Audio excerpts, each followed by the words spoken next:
मध्ये काँग्रेस प्रदेशाध्यक्षांनी समाजवादी पक्षाच्या आमदारांना हाताशी धरून काँग्रेस पक्ष भाजपला विकला असा मोठा आरोप काँग्रेसचे भिवंडीचे शहराध्यक्ष रशीद ताहिर मोमीन यांनी केलाय। या संदर्भात लेखी तक्रार मोमीन यांनी थेट काँग्रेसचे नेते राहुल गांधी यांच्याकडे केली आहे। शहराध्यक्षांच्या या नाराजीमुळे काँग्रेसमध्ये देखील नाराजी उफाळून आली असल्याचं बोललं जात आहे।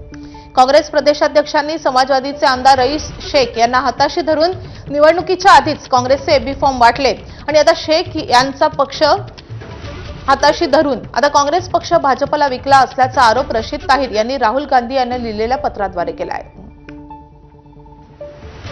ज्याप्रमाणे प्रदेश काँग्रेस जे आहेत डायरेक्ट सिच्युएशनचं डील करत आहेत, डायरेक्ट ते रईस शेखला धरून जे आहेत आणि सर्व आदेश काढत आहे, व्हिप काढत आहे आणि जिल्हाध्यक्षाला नाम कळवता हे सर्व काम करत आहे। यावर पूर्ण भिवंडीमध्ये पूर्ण आमची कार्यकारिणी जे आहेत, आमचे लोक आहेत काँग्रेसमध्ये, सर्व लोक नाराज आहेत।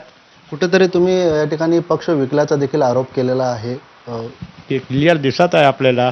मी काय बोलू आता यापेक्षा जास्ती का माझ्या पत्रामध्ये मी लिहिले आहे। सर्व भाजपाचा गेम प्लॅन आहे आणि यामध्ये आमचे लोक सामील आहेत। तर भिवंडी महापौर निवडणुकीआधी भाजपचा व्हीप जारी झालेला आहे। भाजपच्या उमेदवारांना मतदान करण्यासाठी नगरसेवकांना पक्षादेश देण्यात आलेला आहे। भिवंडीमध्ये भाजपकडे 22 नगरसेवक असून सध्या फोडाफोडीचं राजकारण पाहायला मिळतंय। भाजपकडून स्नेहा पाटील यांना मतदान करण्यासाठी आता व्हीप जारी करण्यात आलेला आहे। दुसरीकडे भाजपचा एक गट जो नारायण चौधरी यांच्यासोबत आहे ते सगळे नगरसेवक आता त्यांच्यापासून दूर गेलेले आहेत, सेक्युलर फ्रंटला जाऊन मिळालेले आहेत। त्यामुळे आता भाजपच्या या व्हीपचं पालन नेमकं केलं जाणार का हे पाहणं तितकंच महत्त्वाचं असणार आहे।